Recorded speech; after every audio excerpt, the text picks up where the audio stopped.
Você acredita que uma imagem de Nossa Senhora pode se mover sozinha? Eu também não acreditava.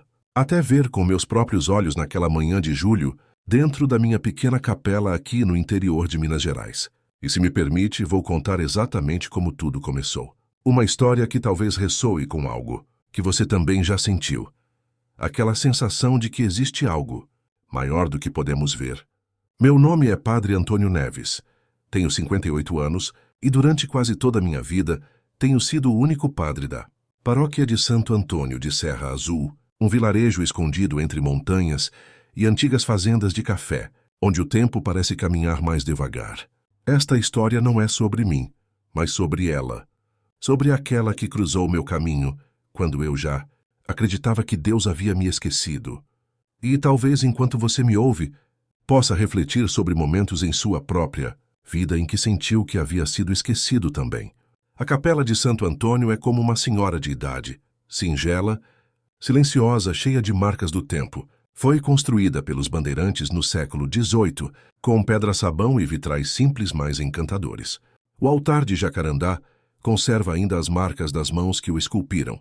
E em um nicho alto, logo acima da mesa eucarística, repousava uma imagem de Nossa Senhora Aparecida, uma imagem antiga de terracota, trazida do Rio de Janeiro no início do século XX. Ela permanecia ali, com aqueles olhos doces e, nos últimos anos, tristes. Sim, tristes, porque a verdade é que quase ninguém vinha mais à missa. Nos bons dias via 3, 4 rostos conhecidos. Nos ruins celebrava sozinho. Você conhece essa sensação de dedicar seu coração a algo que parece não dar frutos? Se conhece, então já sabe um pouco como eu me sentia. O harmônio deixou de soar. O sino tocava para ninguém, e minha voz ecoava solitária entre as paredes de pedra. Pelo menos era o que eu pensava. Às vezes o que parece o fim de uma história é apenas o começo de outra muito mais extraordinária. Foi quando ele apareceu. Um menino sozinho sentava-se no último banco, sempre no mesmo lugar. Tinha uns 8 ou 9 anos, magro, pele morena, olhos profundos. Chegava sempre em silêncio e ia embora da mesma forma. Nunca respondeu quando tentei falar com ele. Nunca sorriu. Mas todos os domingos ali estava calado observando. Quantas vezes na vida ignoramos esses sinais, esses momentos que parecem insignificantes, mas que podem mudar tudo? Pense nisso por um momento. A princípio pensei que seria neto de algum morador, mas ninguém no vilarejo o conhecia. Ninguém o tinha visto fora da capela. Era como se ele só existisse ali dentro. Assim como aquela sensação que às vezes temos de que há algo maior tentando se comunicar conosco, mas não conseguimos entender completamente. Era o 3º domingo seguido que eu via aquele menino. A mesma hora, o mesmo banco, o mesmo silêncio. Entrava com passos tão leves que mal o percebia. A camiseta simples, as calças desbotadas. Sempre vinha sozinho. Sempre olhava para o altar com uma seriedade que nunca tinha visto em uma criança. Se você está assistindo isso agora, talvez já tenha encontrado pessoas assim em sua vida. Aquelas que parecem carregar uma sabedoria além de sua idade. Naquele domingo em especial, o dia da festa de Nossa Senhora Aparecida, chovia lá fora. A luz dos vitrais refletia gotas em movimento. A missa ia começar, mas não consegui iniciar o rito. Me aproximei dele com cuidado. Sentei-me no banco da frente, sem dizer palavra, e esperei. Às vezes o silêncio diz mais que 1000 palavras. E é nos momentos de quietude que as maiores revelações acontecem. Então ouvi, não uma voz, mas um som abafado, como se alguém contivesse o choro há muito tempo. Virei lentamente e vi as lágrimas descendo pelo seu rosto, silenciosas. Quantas lágrimas guardamos dentro de nós, sem nunca deixar que ninguém as veja? Se você já sentiu isso alguma vez, saiba que não está sozinho. As velas do altar tremularam nesse momento preciso, e a imagem de Nossa Senhora Aparecida lá em cima, iluminada por um raio de sol repentino que atravessava o vitral, parecia olhar diretamente para ele. Para entender o que aconteceu a seguir, você precisa estar aberto à possibilidade de que existem coisas neste mundo que a ciência ainda não consegue explicar. Franzi a testa, confuso. O céu estava nublado. Como podia haver esse raio de luz? Às vezes a vida nos apresenta contradições que desafiam nossa lógica, não é mesmo? Naquele dia de outubro, dia da padroeira do Brasil, algo mudaria para sempre em Serra Azul. E talvez Enquanto você ouve esta história, algo também possa mudar dentro de você. A manhã estava coberta de neblina, e a chuva da semana anterior tinha encharcado a terra vermelha. Caminhei lentamente até a capela, sentindo cada passo como se fosse um ritual. São nesses momentos cotidianos que muitas vezes os maiores milagres começam a se formar. Preparei o altar com cuidado. Arrumei as velas, coloquei incenso no turíbulo, mesmo sabendo que quase ninguém no vilarejo se importava mais. Se você já se dedicou a algo que parecia não ser valorizado pelos outros, sabe exatamente como eu me sentia naquele momento. Mas às 7h20 a porta principal se abriu e ali estava ele, o menino. O mesmo olhar, a mesma expressão, mas algo havia mudado. Desta vez não foi para o fundo. Sentou-se no terceiro banco, mais perto do altar, e não desviou os olhos da imagem de Nossa Senhora nem por um segundo. Outros rostos conhecidos foram chegando, pouco a pouco. O casal Ribeiro, Dona Maria da Luz com sua bengala, o velho João, que mal ouvia, mas insistia em vir todo 12 de outubro. Às vezes, precisamos apenas de um pequeno sinal para reacender nossa fé. Você não acha? No momento da consagração, uma rajada de vento entrou pelas janelas laterais. Não foi forte, não foi violenta, mas foi repentina, e com ela um som seco, um estrondo surdo, como se algo muito pesado tivesse caído. Todos viraram o rosto ao mesmo tempo. Meu coração parou. Há momentos na vida que ficam gravados para sempre em nossa memória. Este seria um deles para todos nós. A imagem de Nossa Senhora Aparecida, aquela que por mais de 100 anos repousava em um nicho a mais de 2 metros de altura, estava no chão caída, mas intacta, sem uma só rachadura, sem um lascado, sem uma vela derrubada. A imagem havia descido, não tinha desabado. Estava ali, deitada de lado, como se tivesse sido colocada por mãos invisíveis. Existem coincidências no mundo, ou tudo tem um propósito maior? Acompanhe comigo e tire suas próprias conclusões. O menino apenas se levantou, caminhou até a imagem, ajoelhou-se diante dela e fez o sinal da cruz. E quando olhei novamente para ele, já não estava ali. Tinha desaparecido, como se nunca tivesse existido. Reflita por um momento. Quantas vezes deixamos passar pessoas que vêm até nós com um propósito especial? Fiquei ali parado, diante da imagem caída e de um vácuo ainda maior. O menino havia sumido. Toda a capela mergulhou em silêncio. Aquele tipo de silêncio que grita por dentro, que ocorre quando a razão não consegue explicar o que os olhos acabaram de ver.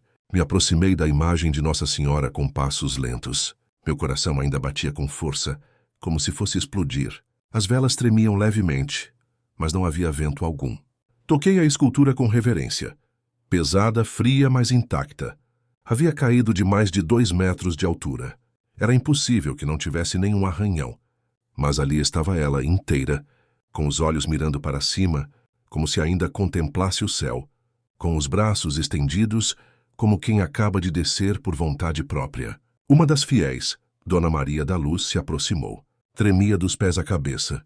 Padre Antônio, isso foi um sinal, não foi? Não pude responder. Apenas tomei sua mão enrugada com firmeza. As pessoas começaram a se ajoelhar. Algumas rezavam em silêncio, outras choravam abertamente.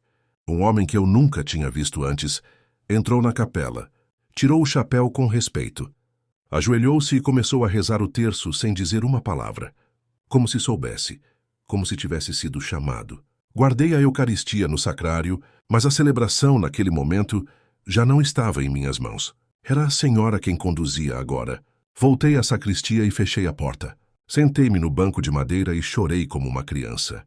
Não chorei por medo, nem apenas por emoção. Chorei porque percebi que não estava mais sozinho. Durante anos celebrei para bancos vazios, com a alma pesada, pensando que o céu havia se calado. Mas ali, naquela queda suave, naquele som surdo, naquela imagem intacta, o céu respondeu. Mais tarde tentei encontrar alguma explicação racional. Subi ao altar. Examinei o nicho. A base estava firme. Nada estava rachado, nada danificado. Não houve tremores na região. Nenhum animal havia entrado. Não havia vento forte, e o vitral ao lado nem sequer se abria. Simplesmente não havia motivo algum para que a imagem tivesse caído. Salvo ela quis. Nossa Senhora quis descer, quis tocar o chão de nossa pequena capela. que se deitar aos nossos pés para dizer: estou aqui, ainda cuido de vocês. E o menino? Voltei ao vilarejo, perguntei nas casas, nas padarias, nos comércios. Descrevi sua aparência. Ninguém o conhecia, ninguém o tinha visto. Era como se nunca tivesse existido. Mas eu sabia. Sabia o que tinha visto, sabia o que tinha sentido. A partir desse dia, nada voltou a ser igual em Serra Azul. Na manhã seguinte, a capela amanheceu com as portas abertas. Não por descuido meu, mas porque naquela noite não as fechei. Depois de tudo que havia acontecido, algo dentro de mim dizia que a casa de Deus precisava respirar, deixar que o mundo entrasse, que os passos voltassem a ecoar entre os bancos, que as orações esquecidas encontrassem novamente o caminho para o altar. E foi exatamente o que aconteceu. Pela primeira vez em muitos anos, as pessoas retornaram por si mesmas, sem convite, sem cartaz, sem anúncio. Há momentos na vida em que precisamos apenas abrir as portas e deixar que a transformação aconteça naturalmente. Você já experimentou isso? Maria da Luz voltou, mesmo com dificuldade para caminhar. O velho João chegou antes da missa e trouxe um ramo de flores do campo para colocar aos pés da imagem. Crianças do vilarejo que eu nem sabia, que conheciam orações, acenderam velas com suas próprias mãos.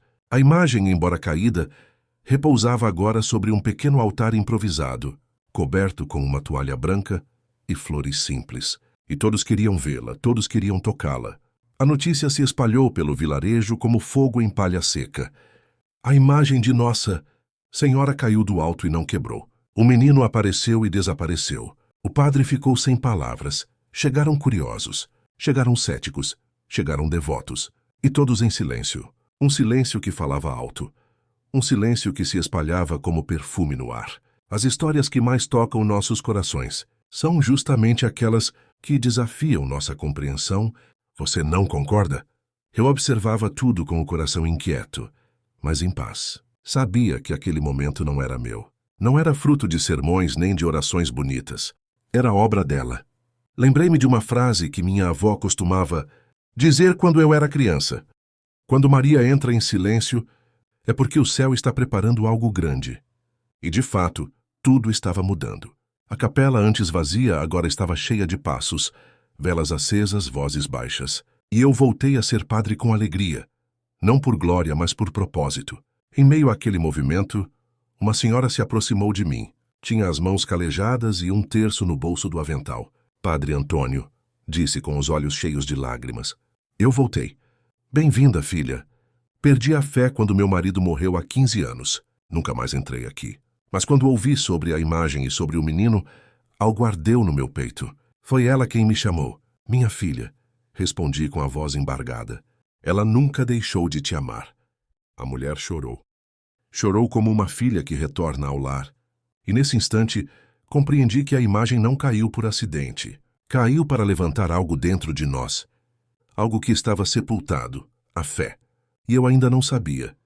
Mas a revelação mais profunda ainda estava por vir. Uma resposta que me faria compreender não só o milagre, mas quem era o menino. Os dias seguintes pareciam saídos de outro tempo, desses que só vivem na memória dos mais anciãos. A capela de Santo Antônio, antes mergulhada no abandono, voltou a respirar. O confessionário, que rangia de solidão, agora tinha discretas filas de gente que retornava ferida, mas com esperança.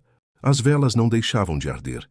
As flores nos degraus do altar se multiplicavam. A imagem de Nossa Senhora, ainda em seu altar improvisado, parecia mais luminosa, embora fosse feita da mesma terracota envelhecida de antes. Comecei a notar algo ainda mais impressionante. Não era só a fé que retornava, eram os laços, os vínculos que o tempo, a dor e a indiferença haviam rompido. Jovens que nunca tinham entrado numa missa começaram a chegar com seus avós. Casais que mal se falavam começaram a rezar o terço juntos. Até velhos inimigos do vilarejo se cumprimentaram com um gesto pequeno, mas sincero. Tudo isso sem que ninguém pregasse nada, sem que se pronunciasse uma única palavra do púlpito sobre conversão, pecado ou confissão. Foi a presença dela quem fez o trabalho. Silenciosa, firme, maternal. Eu me sentia apenas um servo, um instrumento para abrir as portas e limpar os bancos. O resto vinha do céu. Quando paramos de querer controlar tudo e simplesmente deixamos que o divino atue através de nós, as maiores transformações acontecem. Você já sentiu essa entrega em sua vida? Lembro de uma manhã em particular, em que cheguei cedo para acender as velas e me deparei com algo que me fez chorar de joelhos. No banco da frente, um menino de uns 7 anos dormia deitado com uma manta fina sobre os ombros. Ao seu lado, uma mulher de aspecto humilde segurava um terço em silêncio, com os olhos fixos na imagem de Nossa Senhora. Quando me aproximei, ela se levantou-se, persignou e disse: "Perdão, padre. Meu filho queria vir rezar. Ele tem leucemia. Disse que sonhou com uma senhora que prometeu cuidar dele. Disse que era a mãe da luz. Então viemos." Não respondi com palavras. Apenas me ajoelhei junto a eles e rezei. Assim era dia após dia. As pessoas chegavam com dores profundas, esperanças frágeis, e saíam com o olhar mais firme. Não porque ocorresse um milagre visível, mas porque um milagre interior estava em marcha. Comecei a anotar em um caderno. Registrei nomes, datas, rostos, não para escrever um livro, mas para não esquecer, porque em algum momento eu soube. Tudo isso estava sendo preparado para algo maior. Há pessoas que passam a vida inteira esperando por sinais extraordinários, sem perceber que os verdadeiros milagres acontecem nos pequenos gestos, nas conversões silenciosas, no retorno da esperança. Você consegue ver os milagres que acontecem ao seu redor? Foi em uma dessas tardes, com a capela cheia de silêncio e olhos marejados, que a resposta que tanto buscava finalmente se aproximou. Uma anciã que nunca havia visto subiu os degraus com esforço e me chamou com voz fraca: "Padre Antônio, posso lhe mostrar algo?"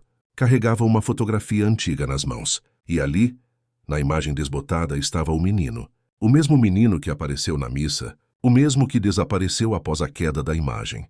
"Este é meu neto", ela disse. "Mas ele partiu há 2 anos." A fotografia tremia entre os dedos da senhora.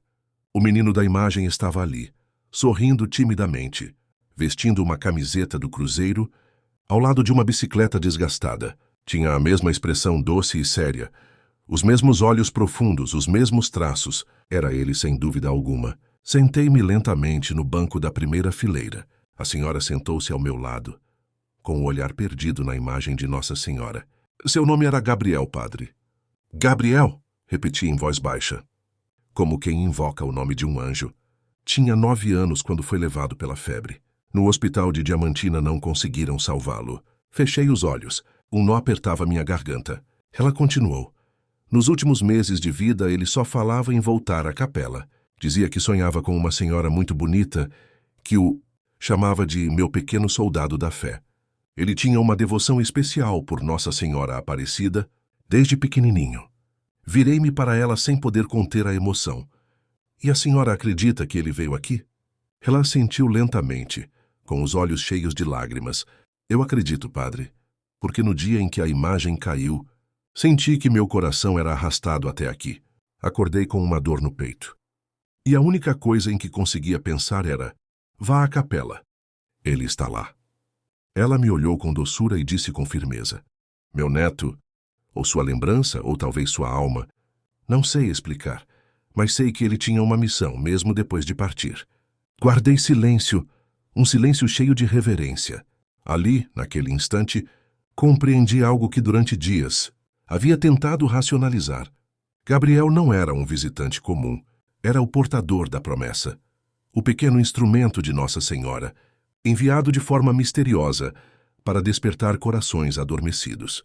A vida é feita de ciclos, nascemos, crescemos, morremos, mas há momentos especiais que transcendem esse ciclo, onde passado e presente se encontram, onde o visível e o invisível se tocam. Você já sentiu essa conexão que vai além do que podemos explicar? Desde aquele dia, minha missão recebeu um novo nome: gratidão. E já não havia solidão nos bancos, nem silêncio no altar, nem frieza na minha fé.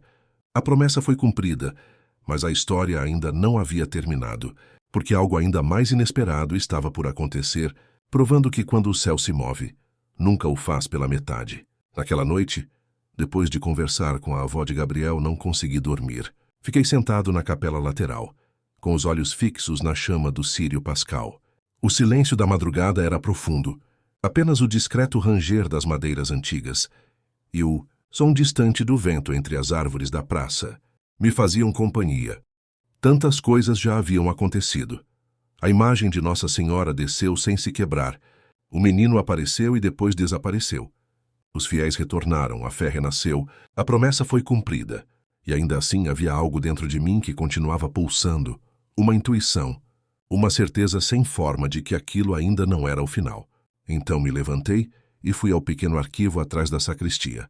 Ali, entre livros de batismos, óbitos e anotações paroquiais, encontrei o que procurava, o registro do enterro de Gabriel.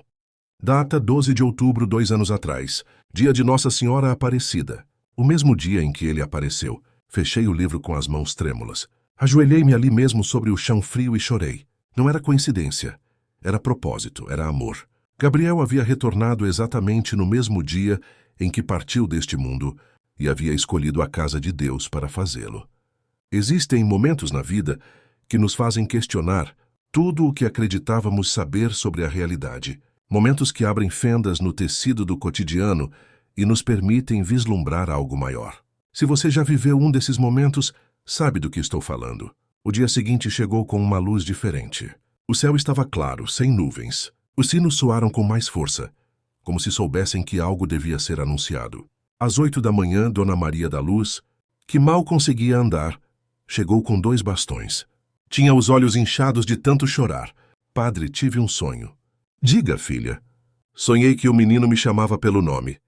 Disse que eu devia voltar a comungar, que Maria me esperava no altar. Ela chorava enquanto falava, e quando acordei, a dor no joelho tinha desaparecido. Não sei o que está acontecendo comigo, padre. Você está sendo tocada, minha filha. Está sendo tocada.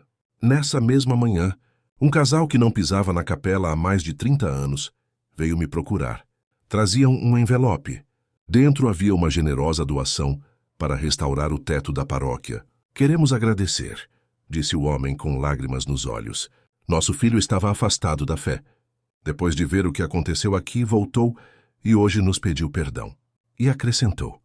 Ele também sonhou com um menino que dizia: "A senhora está chamando." Meus olhos se encheram de lágrimas. Durante toda aquela semana, recebi relatos semelhantes. Pessoas de vilarejos, vizinhos chegaram à Serra Azul, dizendo que haviam sonhado com um menino. Alguns o descreveram com precisão, sem tê-lo visto jamais. Ele apareceu em sonhos, em sensações, em intuições, e sempre com a mesma mensagem: a mãe está aqui. Voltem a ela. As autoridades religiosas da diocese vieram à paróquia. Investigaram, fotografaram, registraram depoimentos, mas não encontraram explicações materiais, nem cabos ocultos, nem falhas estruturais no altar, nem manipulações. Um dos padres da comissão, depois de rezar comigo, me disse em voz baixa: "Antônio, você percebe o que está acontecendo aqui? Ainda tento compreender." Ele me olhou nos olhos e disse: "Isso não é apenas um sinal para a Serra Azul. É um chamado para todos." E o menino? Sim, o menino é Maria. Fiquei confuso. Como assim? Ele sorriu e respondeu: "A mãe sempre fala aos filhos na linguagem do coração. Às vezes aparece em lágrimas, outras em sorrisos, mas quando quer tocar o mais profundo, envia uma criança, uma alma pura, um pequeno que guia os grandes, como os pastores de Fátima, como Bernadette em Lourdes, como Gabriel aqui." Chorei. Chorei como nunca havia chorado antes, porque naquele momento compreendi. Gabriel era um presente, um pequeno enviado. Não veio para assustar, mas para lembrar, para reavivar a chama apagada, para devolver sentido às promessas antigas e para nos dizer, em silêncio: ela está com vocês. Na missa do domingo, a capela estava lotada. Não só de fiéis, mas de fé. As velas ardiam com mais força. As vozes cantavam com mais intensidade. No momento da consagração, um raio de sol atravessou o vitral e se pousou novamente sobre a imagem de Nossa Senhora, a mesma que agora havia sido restaurada e colocada no centro do altar, já não em um nicho alto, mas em meio ao povo. Ali compreendi, de uma vez por todas, a senhora não quer ser vista do alto, quer ser sentida ao nosso lado, no chão, na dor, na esperança. E foi assim que Gabriel nos ensinou tudo isso, com seu silêncio, com seu sorriso, com sua presença que transcendeu a vida. Domingo 11 de fevereiro, festa de Nossa Senhora de Lourdes, data simbólica da Tamariana. Uma data escolhida, sinto eu, pela própria mãe. A pequena capela de Santo Antônio estava cheia mesmo antes das 7 da manhã. Famílias inteiras, jovens com mochilas, idosos em cadeiras de rodas, gente que vinha de vilarejos vizinhos, de cidades distantes, de regiões que nem sabíamos que tinham ouvido falar de nós. Alguns chegavam em silêncio, outros com lágrimas nos olhos, outros ainda seguravam terços, imagens, cartas, fotos de entes queridos. Era como se algo os tivesse chamado. Eu conhecia o nome desse chamado, Maria. A imagem de Nossa Senhora estava no centro do altar, rodeada de flores brancas e ramos de oliveira, já não escondida em um nicho, já não elevada como algo distante, mas ali, próxima, ao alcance das mãos. E junto a ela, sobre um pequeno suporte de madeira, repousava a fotografia de Gabriel, seu sorriso doce, seus olhos sinceros, um menino como tantos outros, mas marcado por algo que nem a morte pôde apagar. Hoje a capela de Santo Antônio está viva, cheia de flores, cheia de luz, mas sobretudo cheia de fé. E eu, um padre que quase perdeu a esperança, lembro cada dia que Nossa Senhora continua descendo todos os dias onde mais se precisa dela. No silêncio, no amor, na fé dos pequenos. E se algum dia você passar por Serra Azul, entre na capela. Respire fundo. Talvez escute um sussurro. Talvez sinta uma mão pequena no ombro. Talvez veja um brilho suave perto do altar. Deixe-me saber se isso acontecer com você, porque o verdadeiro milagre não foi que a imagem caísse. Foi que o povo se levantasse. E se esta história tocou seu coração, compartilhe-a com alguém que também precisa ouvir sobre esperança. Afinal, todos precisamos acreditar que os milagres ainda acontecem, especialmente quando pensamos que já não são mais possíveis.